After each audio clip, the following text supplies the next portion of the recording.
Salve, salve galera! Chegamos à Copa de 1982 na Espanha. Copa do Mundo em que eu tinha meus 5 anos de idade, né? E é a minha primeira lembrança de futebol da minha vida. Minha primeira lembrança, assim, marcante de futebol da minha vida. Em 82 eu morava no Butantã. Eu lembro que às vezes meus tios iam em casa, colocavam em algum jogo, né, quando raramente passava algum jogo na TV. Eu não gostava, eu só gostava de assistir meus desenhos, né? Meu pai também, mesma coisa quando ele ia me visitar. Mas aconteceu esse fato que marcou a minha vida. Em 82, a minha avó da minha mãe, minha avó Ana, ela tinha a tabelinha da Copa do Mundo que o meu também falecido tio Nelson deu para ela, da VEG. Era onde ele trabalhava, né? Fábrica de motores, VEG. E tinha aquela tabelinha, eu achava muito legal a tabelinha, com as bandeirinhas dos países. E eu perguntava pra minha avó o que era, ela falava a tabela da Copa. Só que no fatídico dia do desastre de Sarriá,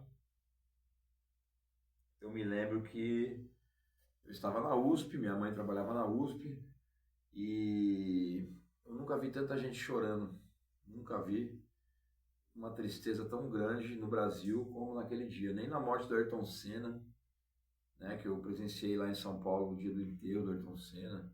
Eu estava no Morumbi no dia 1º de maio de 94, num jogo de São Paulo e Palmeiras. Não me lembro de outras datas, assim, nem nas derrotas de 98, de 86, de 2014. E eu perguntei para minha mãe e para minha avó, o que está acontecendo? O Brasil perdeu para a Itália, Douglas. O Brasil foi eliminado da Copa. Eu fiquei naquela, né? Putz, um jogo, né? Esse tal de futebol deixa as pessoas tão tristes assim, por que será?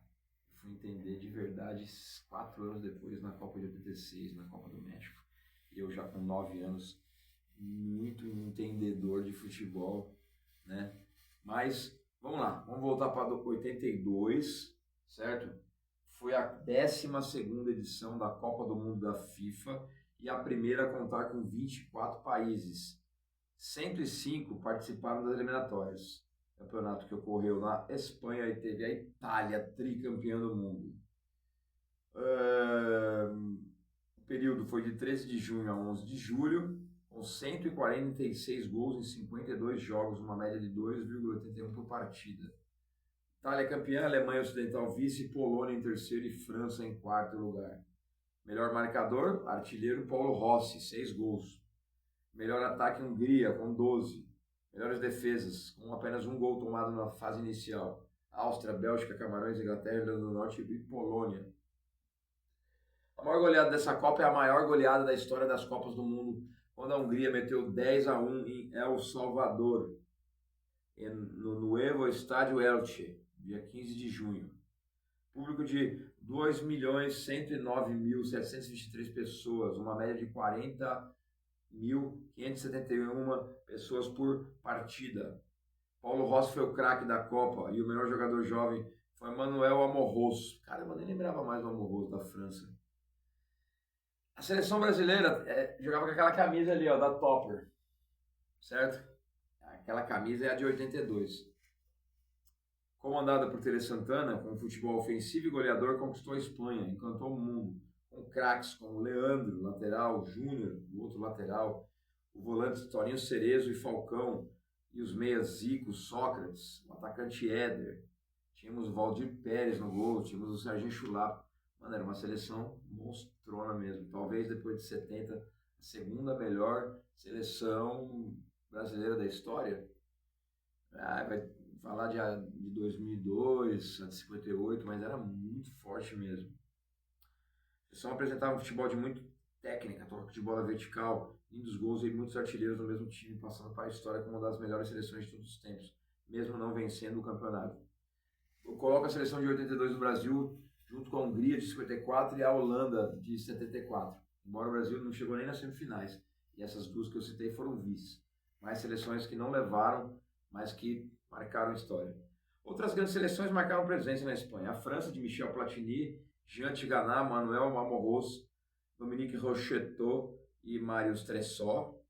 A Alemanha Ocidental de Karl-Heinz Rummenigge, que era craque. Rubrich, Manfred Kaunz, Felix Magath e Paul Breitner. A Argentina, atual campeã em 78, com craques ainda do título, como Passarella, Osvaldo Ardiles, Daniel Bertoni, Mário Kempis e a promessa Diego Armando Maradona. Eu falei no último vídeo sobre a Copa na Argentina e o título argentino e esqueci de falar deste detalhe. Maradona não foi para a Copa por detalhes. Ele poderia já ter sido campeão mundial em 78, mas em 82 ele foi, e não foi muito bem não. Do lado dos campeões da Esquadra Azzurra, que já havia deixado uma ótima impressão em 78, o experientíssimo goleiro Dino Zoff, que estava desde 1970, Antônio Cabrini, Giuseppe Bergomi, Claudio Gentili, Gaetano Sciera, Francesco Graziani, Gabriele Oriali, Marco Tardelli, Bruno Conte e Paulo Rossi. A Itália era muito forte, essa seleção italiana, galera. A Argentina, campeã mundial, decepcionou. Os portenhos fizeram o jogo de abertura contra a Bélgica, perdendo por 1-0. Classificaram em segundo lugar no grupo após vencerem a Hungria e El Salvador. Neste grupo, por um jogo, a Hungria veio reviver a máquina de Ferenc Puskás e companhia de 54 ao vencer por 10-1 El Salvador. A Bélgica ficava com a primeira vaga no grupo, confirmando que o vice-campeonato na Eurocopa de 80 não foi um acidente. Foi depois da geração belga de De Bruyne, Lukaku, Courtois e Hazard, uma segunda melhor geração belga da história. Depois, em 86, chegaria nas semifinais também. No grupo da Alemanha Ocidental ocorreu uma das maiores zebras da história das Copas. A Argélia, estreante em Copas do Mundo, ganhou dos germânicos por 2-1. A seleção alemã em seguida goleou o Chile por 4-1 e venceu sua irmã, a Áustria, sua irmã, entre parênteses, por 1-0 no chamado Jogo da Vergonha. A Áustria, que vencera seus outros dois jogos, 1-0 sobre o Chile e 2-0 sobre a Argélia, liderava o grupo e precisava apenas de um empate. A Alemanha, por causa da surpreendente derrota para a Argélia na estreia, precisava vencer, pois tinha um saldo de gols melhor que os argelinos, que já haviam terminado sua participação na primeira fase no dia anterior, vencendo o Chile por 3-2. A Argélia veio com tudo para essa Copa. Ali a camisa da Argélia ali. Com isso, os times puderam deduzir que uma vitória alemã, por no máximo 2 gols de diferença, classificaria tanto alemães quanto austríacos. Assim, depois do primeiro gol da Alemanha, logo aos 10 minutos de jogo, os times não tiveram escrúpulos em tocar a bola de um lado para o outro sob vaias e protesto do público. Os argelinos, mesmo brilhantes com 2 vitórias em 3 jogos, acabaram eliminados. Por conta deste episódio e outros em futuros torneios, foi instituída a regra de que o jogo final das fases de grupos de Copas e torneios similares deveriam ser disputados simultaneamente para evitar combinações de resultado entre dois times.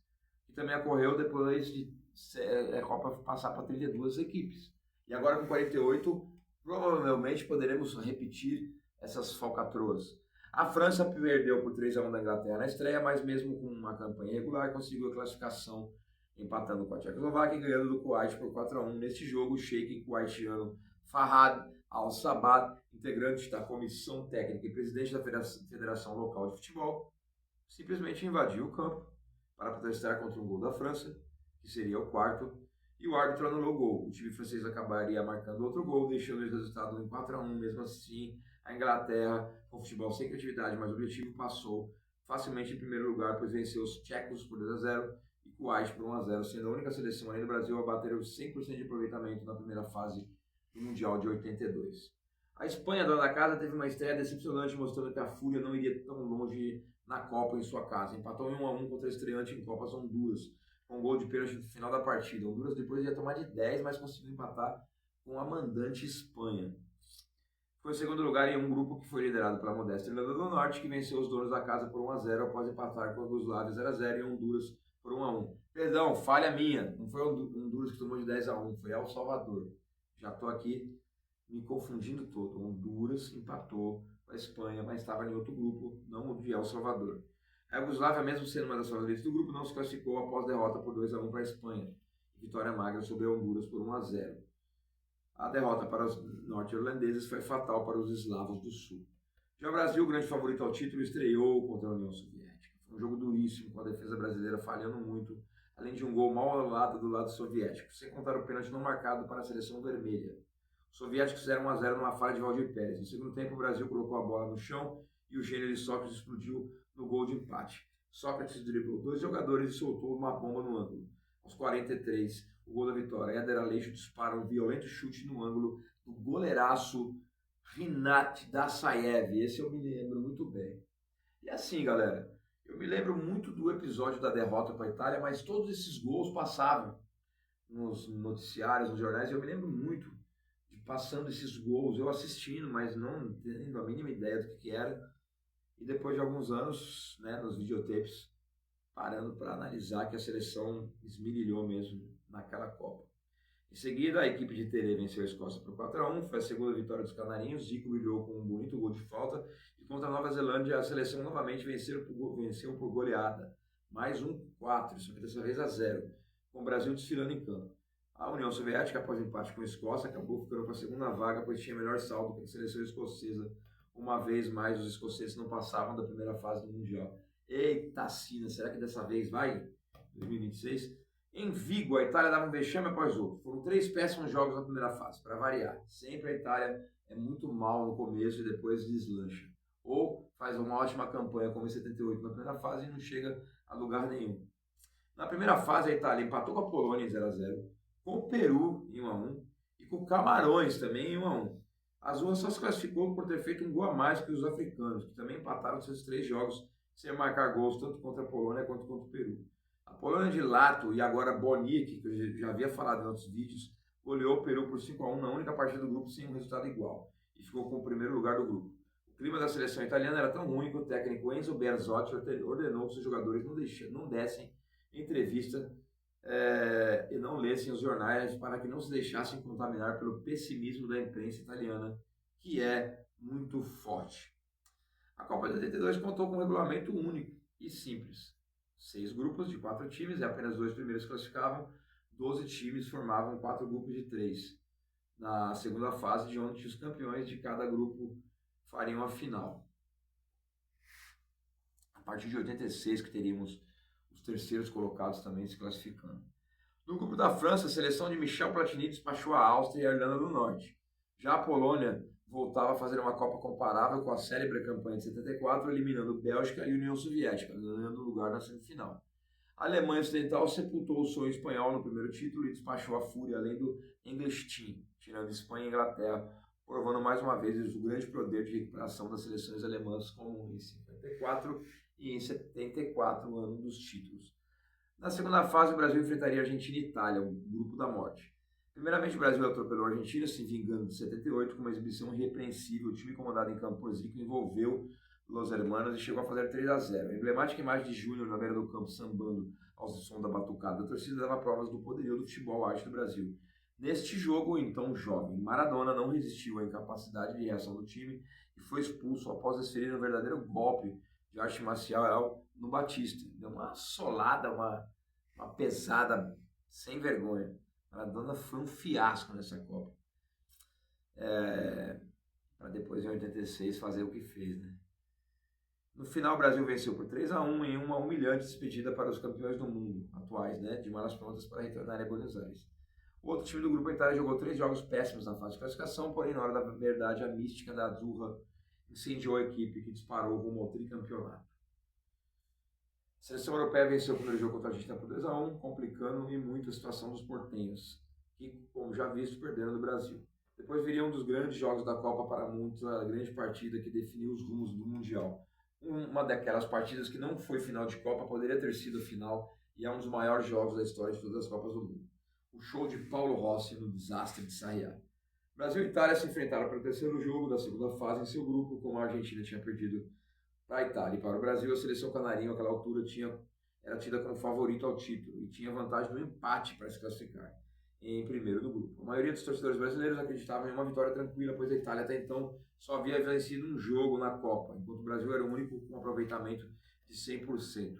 Logo no início da partida, aos 5 minutos de ataque da Itália, com cruzamento vindo da esquerda e cabeceio de Paulo Rossi, com a defesa brasileira apenas assistindo, a cabeçada 1-0 para a Itália. O Brasil não se intimidou, ainda no primeiro tempo, Zico se livra de Cláudio Gentili e toca para Sócrates. O doutor invadiu a área e chutou colocado e forte, empatando o confronto. A Itália marcava forte a saída de bola do Brasil, forçando o erro da seleção. Em uma reposição de bola do goleiro brasileiro Valdir Pérez, Cerezo fez um toque lateral para o meio entre Luizinho e Falcão, e o veloz Paulo Rossi tomou a bola, encaminhou-se de frente para o gol brasileiro e chutou forte. Eu falo isso até hoje para todos os meus jogadores. Não se cruza a bola quando você se está na lateral, principalmente na defesa, para o meio. É pedir para tomar gol. Mas o time canarinho ainda tinha todo o segundo tempo para empatar e se classificar. Foi no segundo tempo que o time de Tere Santana pressionou o adversário buscando o empate. Em um lance memorável, Júnior saiu com a bola da lateral esquerda para o meio, tocou a bola para o Falcão na entrada da área. Cerezo fez uma ultrapassagem levando a marcação e abrindo espaço na defesa da esquadra azul. E Falcão fez um golaço chutando forte, empatando o confronto em 2-2. Aquele resultado era o suficiente para a seleção brasileira se classificar. Mas o lance fatal viria logo em seguida, escanteio para a Itália, o time brasileiro que só jogava no ataque estava todo dentro da área, cobrado, escanteio, a bola sobrou na entrada da área, um chute é desferido e a bola achou ele, Paulo Rossi. Ele desviou a trajetória e matou o Valdir Pérez. 3-2, detalhe, Júnior estava embaixo da trave brasileira dando condições ao matador italiano. Depois disso tudo, a Itália teve um gol legítimo mal anulado pela arbitragem, que aumentaria o jogo para 4-2. O Brasil teve uma última chance no finalzinho da partida, mas o veterano e excepcional goleiro Dino Zoff confirmou a derrota brasileira ao fazer uma defesa espetacular em uma cabeçada certeira de Oscar. E assim o Brasil ficava para trás, o título não vinha mais uma vez, assim como em 74, 78, e o Tetra só viria mais 3 Copas depois. As semifinais. A Alemanha passou a final após uma vitória épica contra a França de Platini no outro jogo que marcou a Copa ao lado de Brasil e Itália como grandes jogos da Copa. No tempo normal, 1-1, na prorrogação, a França chegou a fazer 3-1, mas os alemães, liderados por Rummenigge, buscaram o resultado e empataram o jogo em 7 minutos, numa das mais espetaculares reações de todos os tempos. A Alemanha, para reagir em decisões, é embaçada. Na primeira decisão por pênalti da história das Copas, a regra de desempate por pênalti já estava prevista desde 74, mas ainda não tinha sido utilizada. Deu a Alemanha por 5-4, depois que o chute de Maxime Bossis foi defendido e Horst Rubbers converteu nas cobranças alternadas. O lado lamentável foi a covarde agressão do goleiro alemão Harald Schumacher, que cometeu sobre Patrick Battiston durante a prorrogação, que é no chão sem sentidos. Fez muitos acreditarem que o atacante francês poderia até ter morrido em campo. Apesar disso, Schumacher não foi expulso. O árbitro holandês Charles Corver deixou o jogo seguir e o alemão foi importantíssimo na decisão por pênaltis. A Itália venceu a Polônia em Barcelona por 2-0 com 2 gols de Paulo Rossi. Agora Carrasco também dos poloneses, que perderam mais uma vez a chance de chegar a uma final de Copa. Na decisão do terceiro lugar, a França sucumbiu frente às Águias Brancas, que igualaria o terceiro lugar de 74. Seria a sua segunda melhor campanha em história de Copas. E a Polônia venceu os franceses por 3-2.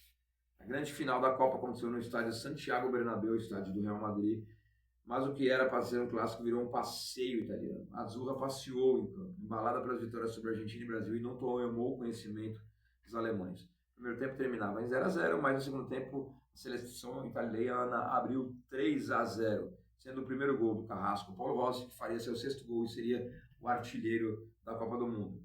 A Alemanha ainda descontou, mas já era tarde para a reação do time germânico. A Itália era mesmo a campeã, consagrada em cima de Argentina, atual campeã do mundo, do Brasil, favorito ao título, e da Alemanha, sua maior rival. Em 1982, o ano do tricampeonato, aí a Itália se igualava ao Brasil como maior campeã de Copas do Mundo. Havia vencido em 34 e 38. As sedes foram Madrid, com o estádio Santiago Bernabéu, Barcelona, com o Camp Nou, Vigo, com o estádio Balaídos.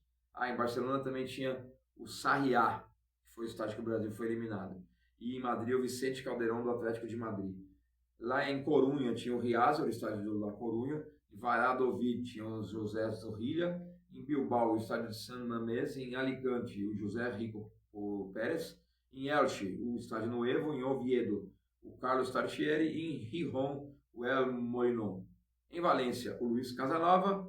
Saragossa, o La Romanera. Em Sevilha, Ramon Sanches e Benito Villamarín. Em Málaga, o La Rosaleda, várias sedes, vários estádios. Premiações: bola de ouro, o artilheiro Paulo Rossi. Bola de prata, segundo melhor jogador da Copa foi Paulo Roberto Falcão, o rei de Roma. Já estava na Itália jogando muita bola. Terceiro lugar como terceiro melhor jogador da Copa foi para Rummenigge, da Itália. O prêmio Yashin, o melhor goleiro, foi para Dino Zoff, da Itália. A chuteira de ouro para o artilheiro Paulo Rossi, a de prata para o vice-artilheiro Rummenigge e a de bronze para o terceiro colocado na artilharia, nosso galinho de Quintino Zico. O fair play foi dado para a seleção brasileira. Seleção da Copa, Dino Zoff, goleiro italiano. Na defesa, os brasileiros Luizinho Júnior, os italianos Claudio Gentili e Fulvio Colovati. No meio campo, o polonês Boniek, Falcão do Brasil, Zico do Brasil e Michel Platini da França. E no ataque, Rummenigge, o alemão, e Paulo Rossi da Itália. A artilharia ficou para Paulo Rossi com 6 gols em segundo lugar, Rummenigge com 5 e Zico e Boniek com 4 gols cada. Classificação final, hein? A Itália foi campeã, a Alemanha foi a vice-campeã, a Polônia ficou em terceiro e a França em quarto. O Brasil ficou em quinto, a Inglaterra em sexto, a União Soviética em sétimo. A União Soviética vinha de várias Copas muito bem classificada, tinha uma seleção muito forte, né? Assim como os poloneses. A Irlanda do Norte, a Áustria ficou em oitavo, a Bélgica em nono, a Irlanda do Norte em décimo, a Argentina em décimo primeiro, a Espanha, que foi um fiasco como dona da casa, ficou em décimo segundo. Aí, 13º Argélia, 14º Hungria, 15º Escócia, 16º Iugoslávia, 17º Camarões, 18º Honduras, 19º Tchecoslováquia, em 20º Peru, 21º Kuwait, 22º Chile, 23ª Nova Zelândia e, em último, lógico, El Salvador, que tomou a maior goleada da história das Copas, 10-1. Bom, galera, vamos no próximo episódio para, enfim, uma Copa do Mundo que eu assisti e que, se esses vídeos de 30 até 82 estão sendo aí de 20, 21 minutos, às vezes um pouco menos, podem ter certeza que a partir de agora, os próximos vídeos vocês vão ter, assim, duração de 30 minutos, podem parar para prestar atenção, porque além da Wikipédia eu vou lembrar de muitas coisas da minha cabeça, que eu assisti, que eu vi, que eu ouvi pelo rádio, que eu li pelas revistas e que eu vivi. Então, essa foi a Copa que a Itália ganhou na Espanha, o seu tricampeonato, onde eu me lembro vagamente, né, de alguns gols assim e da memória da derrota do Brasil para a Itália, a comoção nacional. Mas a partir do próximo vídeo é papo de eu ter participado de todas essas Copas aí. Não lá, né, onde foram as Copas. E, infelizmente eu nunca fui num jogo de Copa do Mundo, em 2014 não consegui ir em nenhum jogo aqui na Copa realizada no Brasil, mas isso não interessa também. Isso não importa em nada. Eu posso dizer que o meu canal Filho da Copa tem esse nome porque, modéstia à parte, eu sou um expert em Copas do Mundo e em seleções. Certo, galera? Tamo junto, fiquem com Deus e até o próximo vídeo. Valeu, é nóis!